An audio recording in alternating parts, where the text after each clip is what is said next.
Cet été, oubliez la route 66 et mettez le cap sur la route 71, direction la Saône-et-Loire, en Bourgogne du Sud.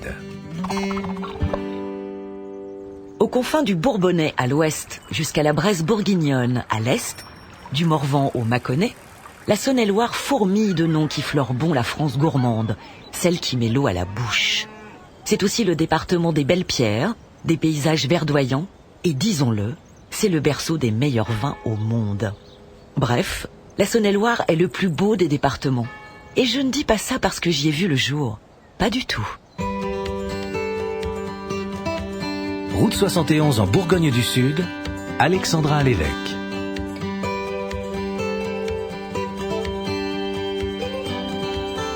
La Saône-et-Loire, Cap au Nord.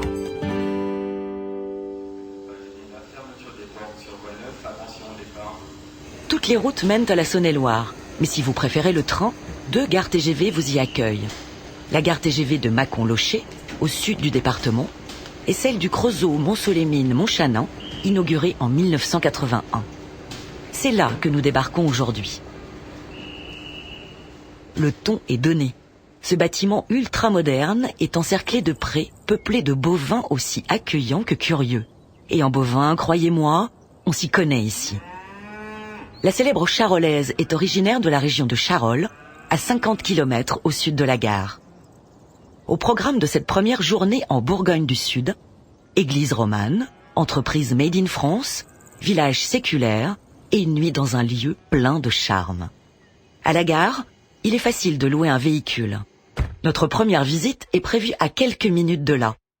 C'est le moment de se connecter à l'application web Route 71, une application facile à utiliser qui va nous accompagner durant notre séjour en Saône-et-Loire. C'est parti!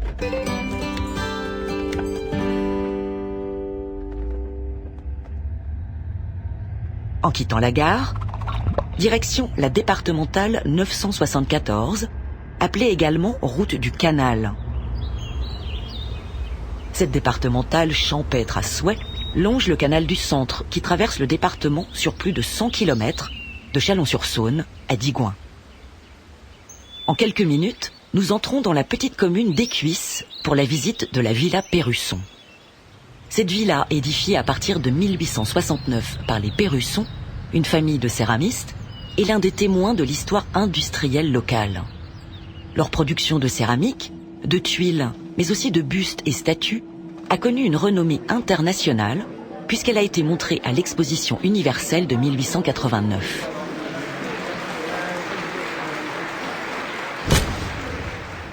Cette maison catalogue est absolument ravissante.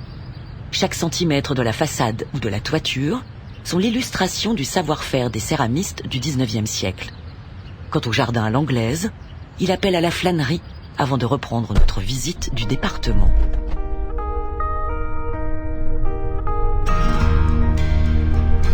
Les vieilles pierres semblent vous passionner, qu'à cela ne tienne. Avant de rejoindre Mont-Solémine, où nous sommes attendus dans une des entreprises fleurons du Made in France, nous vous invitons à prendre les chemins de traverse pour une balade dans le charmant village de Gourdon. Les 30 minutes qu'il faut pour rejoindre Gourdon sont merveilleuses. Ces vallées verdoyantes bourguignonnes, franchement, on n'a jamais rien vu de plus beau.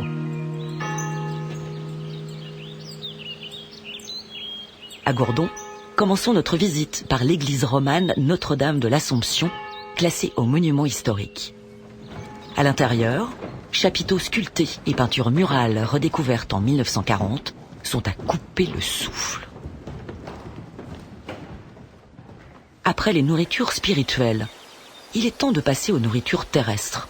En sortant de l'église, heureux hasard, se trouve l'auberge de Gourdon tenue par Bruno Messer. Et ça tombe bien, on a une faim de loup, non? Eux en meurette, tête de veau ou viande charolaise, pas de doute, nous sommes en Bourgogne.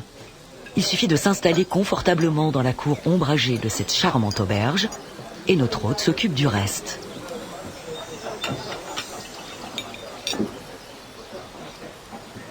Alors ce déjeuner, c'était bien.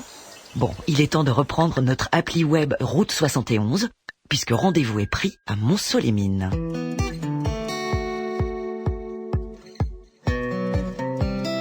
Cette ancienne cité minière est aujourd'hui une ville lumineuse, malgré la fermeture des houillères dans les années 80. Parmi les entreprises qui ont su réinventer Monceau, il y a la manufacture Perrin, fleuron du Made in France. Créée en 1924, cette entreprise est un des derniers représentants de la tradition bonnetière française. Guidée par Damien Schneider, le président de la manufacture, avec qui nous avons pris rendez-vous grâce à l'appli, nous allons assister à toutes les étapes de fabrication d'une paire de chaussettes ou de bas. Mais d'ailleurs, le voilà. Alors, dites-nous Damien, là donc on est dans votre manufacture, la manufacture Perrin, en plein cœur de Monceau-les-Mines. Alors décrivez-nous un petit peu l'atelier dans lequel on est là. Qu'est-ce que c'est que ces machines? Qu'est-ce qu'on y fait? Alors c'est un atelier qui comprend une centaine de machines, donc des machines vraiment très spécifiques à la bonneterie. On est sur des machines circulaires quand généralement la plupart du temps on peut voir des métiers linéaires pour le reste de tous les autres vêtements qui se font. Nous aujourd'hui on a une centaine de métiers à tricoter qui sont répartis en 3 grandes familles, des métiers italiens et japonais, donc eux vraiment de ultra modernes, de nouvelle génération, complètement bardés d'électronique, qui vont permettre de faire des modèles très complexes, que ce soit en termes de dessin, en termes de broderie, pour des modèles plus techniques comme des modèles de chaussettes de sport, des chaussettes de chasse, des chaussettes de ski par exemple. Voilà, donc tout ça va être fait sur des métiers de nouvelle génération. Mais on a également des métiers Bentley, donc comme les voitures, qui fait des voitures aujourd'hui. Voilà, qui avant de faire des voitures a d'abord fait des moteurs d'avion et avant de faire des moteurs d'avion, des machines-outils, dont justement des métiers à tricoter. D'accord. Et donc ce sont des métiers qui eux sont complètement mécaniques, n'ont aucun électronique. Donc c'est tout un travail de réglage, de cam, d'arbre à cam, de longueur de chaîne qui va faire qu'on va pouvoir sortir tel ou tel modèle. Et ce sont des machines aujourd'hui qui nous permettent de concevoir et de fabriquer bizarrement des modèles qu'on n'est pas capable de reproduire sur des modèles de nouvelle génération. Notamment toute notre gamme jambes sensibles sont des chaussettes qui sont tricotées sans aucun élastique, ce qu'on n'est pas capable de refaire aujourd'hui sur des machines modernes. C'est incroyable. Oui, et surtout c'est quand même, hein. D'où l'intérêt d'avoir su conserver ces machines-là. Et ça veut dire que si vous avez gardé ces machines anciennes qui sont donc pas bardées d'informatique comme vous dites, oui. Ça veut dire qu'on a encore besoin de la main de l'homme pour les faire fonctionner, j'imagine. Ah, c'est complètement mécanique. Donc c'est exactement ça. C'est un petit peu comme pour vous imaginer comme un gros orgue de barbarie. C'est un vrai savoir-faire aujourd'hui un petit peu séculaire, on va dire, qu'on ne retrouve plus dans les manufactures de bonneterie. Ça fait partie des savoir-faire qui nous ont permis aujourd'hui d'être labellisés entreprise du patrimoine vivant. D'accord. Et alors ce qui est super, c'est que vous la faites visiter cette usine. Si on veut venir visiter votre usine, en allant sur l'appli Route 71, il suffit de s'inscrire, vous pouvez faire des visites chaque jour? Tout à fait. Donc il suffit de s'inscrire. Aujourd'hui on a ouvert des créneaux tous les jours, donc on accueille des personnes, on accueille des groupes à partir de 5 personnes. Donc il n'y a pas de limite particulière. Donc la visite, on accueille les gens sur place dans notre magasin d'usine qui nous sert aussi un petit peu de showroom et de vitrine pour nos collections. Et ensuite on les accompagne. On commence la visite par l'atelier de tricotage. La visite dure 45 minutes et ensuite on va vraiment reprendre les différentes étapes de fabrication d'une paire de chaussettes depuis le bureau d'études, l'atelier de tricotage, en passant par les différentes étapes de finition, donc de fermeture de pointe, d'apprêtage, de packaging, enfin toutes les étapes qu'il y a autour de la fabrication d'une paire de chaussettes depuis le fil jusqu'au produit fini. Super. Écoutez, c'est vraiment, je trouve que c'est une très chouette idée. Et puis voir ces bonnetiers, ces bonnetières travailler sur ces machines, qu'elles soient très modernes ou plus anciennes, c'est passionnant. Franchement, c'est passionnant. C'est le cas, c'est passionnant et on y met beaucoup de cœur, beaucoup d'amour, beaucoup de passion. Écoutez, merci infiniment pour cette visite. Et puis je vais faire un petit tour à la boutique pour acheter 1 ou 2 paires de chaussettes avant de vous quitter, Damien. Avec grand plaisir. Merci infiniment en tout cas. Merci beaucoup pour votre accueil et à bientôt. Merci à vous. À bientôt. Le temps file en Saône-et-Loire. Il se fait tard et le domaine de Rimska nous attend. Situé à Saint-Jean-de-Trézy, au cœur du Couchois, cette charmante maison d'hôte est entourée d'étangs, de prairies et de bois. Le propriétaire assure la visite guidée des lieux, évidemment dédiés aux spécialités bourguignonnes et aux produits du terroir issus de la ferme du domaine. D'ailleurs, il paraît que la carte des vins du restaurant compte plus de 650 références. Leur rêve. Bonjour Eric Fortet. Bonjour Alexandra. Alors d'abord, je voudrais vous féliciter pour la beauté des lieux, mais c'est un petit bijou ce domaine de Rimska. D'ailleurs, on va faire un petit jeu. Je voudrais que vous me décriviez l'endroit en 2-3 phrases. C'est gentil. Donc l'endroit est un endroit un petit peu magique, de 80 hectares, vallonné avec des étangs, des bois, des prairies, où vivent tous nos animaux de la ferme, ainsi que des animaux sauvages, plein d'oiseaux, plein de choses. Formidable. Et au milieu de ce petit paradis, on a installé notre hôtel et restaurant. Donc il y a ici, vous me dites si je me trompe, des chambres d'hôtes, une ferme, comme vous venez de le dire, et un restaurant. Alors racontez-nous quel était le projet de départ. Pourquoi ces 3 entités? Alors le projet de départ est venu très simplement, c'est que je suis passionné d'agriculture, d'élevage et surtout de bonne bouffe. Donc l'idée était de produire tout ce qu'on allait proposer à notre clientèle. Alors ça veut dire quoi? Ça veut dire que tout ce que vous produisez à la ferme va directement dans le resto pour nourrir les clients? Oui, tout à fait. Donc 100% des viandes sont produites sur le domaine, une bonne partie des légumes ainsi que des fruits, et tout donc sert à alimenter le restaurant pour le plus grand plaisir de nos hôtes. Ah bah j'imagine, on peut pas faire mieux en termes de circuit court. Oui, tout à fait. Tout est élevé sur place. Donc nous avons des vaches, nous avons des moutons, nous avons des oies, des canards, des poules pondeuses. Et de plus, nous avons un grand lac à Étang où nous avons un petit élevage de cendres. Donc le matin, les petits retraités du village viennent pêcher le cendre et nous le servons le soir au restaurant. D'accord. Voilà. Et la particularité du domaine, c'est que nous avons des vaches de race Wagyu. Donc c'est une race qui est plus connue sous le nom bœuf de Kobe. Donc c'est une race qui vient du Japon, qui est élevée sur le domaine et qui donne une viande assez exceptionnelle, une viande très persillée. Arrêtez, vous me mettez l'eau à la bouche, Eric, c'est horrible.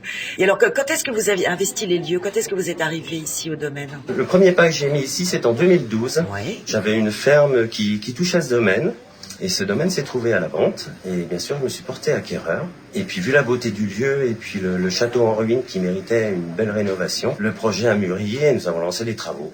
Nous avons travaillé avec des entreprises locales et que des matériaux de la région pour essayer de rester dans le cachet bourguignon. 6 ans de travaux pour ouvrir il y a à peu près 2 ans. 6 ans de travaux, mais c'est énorme. Ceci dit, le résultat, franchement, valait la peine. C'est vraiment exceptionnel. C'est un endroit incroyable. Bon, ben, c'est gentil. Ah bah oui. Et en parallèle à tout ça, je suis éleveur de chevaux. Nous avons 18 poulinières sur le domaine, dont Rimska, qui est l'une de notre fierté, puisqu'elle a gagné pas mal de groupes en France et surtout aux États-Unis. Et Rimska donc est née en 2014 sur le domaine, d'où le nom du domaine. Et alors donc, vous avez un restaurant, et je me suis laissé dire que vous aviez une cave très impressionnante. On a environ 650 références, Oh là là. avec 95% de Bourgogne, bien entendu. Ah bah oui. Et notre particularité, c'est que nous mettons beaucoup de vin en vieillissement, donc on est capable de sortir des millésimes depuis 2002, depuis même 1990, enfin, on a pas mal de choses. Et alors, quelle est la plus belle pièce de votre cave? Allez-y, faites-moi rêver. La Romanée Conti, bien entendu. Aïe, aïe, aïe. De la Romanée Conti, donc, où on a plusieurs millésimes à partir de 1999 jusqu'à nos jours. Bon, c'est décidé, moi je reviendrai au domaine. Je vous le dis, vous avez dit le mot magique. Et alors, est-ce que vous avez des projets pour l'avenir? Est-ce que le domaine va s'agrandir? Tout à fait, nous sommes en projet de 5 suites supplémentaires Oui. pour passer à 10 suites et 2 chambres. Récemment, nous venons de construire une piscine, donc qui est ouverte au public, bien sûr.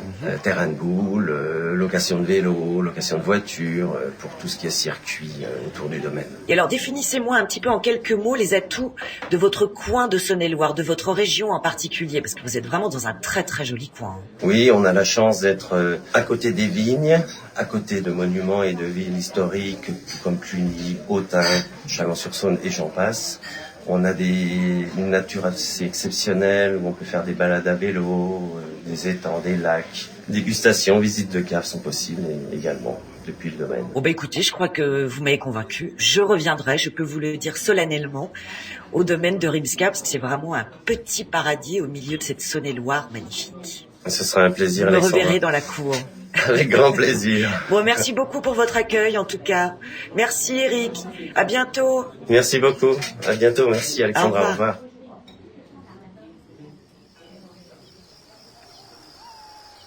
Après ce bon dîner, une bonne nuit s'impose. Demain matin, on part pour une grande randonnée sur le mont Beuvray.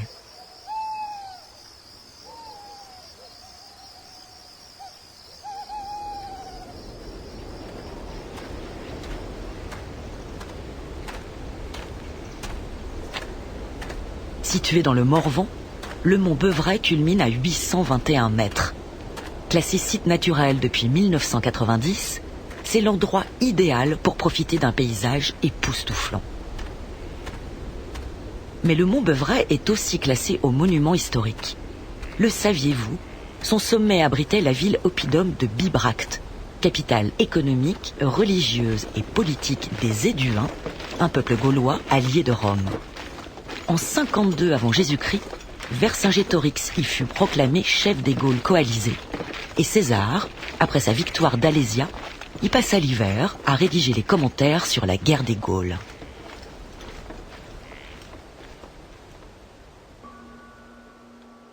Après une matinée sportive et culturelle, si nous terminions cette journée par un peu de spiritualité.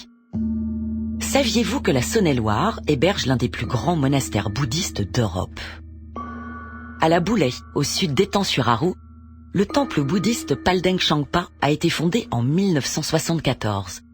Au cœur d'un parc magnifique, le temple flanqué de ses 3 statues monumentales de Bouddha nous accueille. On peut y entrer s'y recueillir ou simplement profiter des ors de la décoration avant de faire un tour à la boutique. Et si le cœur vous en dit, vous pourrez même revenir pour un stage de méditation. Alors, on ne vous avait pas dit que la Saône-et-Loire était le plus beau département de France? À très vite, la balade continue.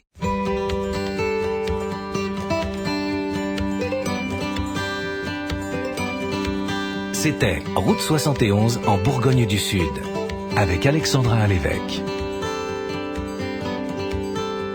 Préparez votre séjour en Saône-et-Loire sur l'application web route71.fr.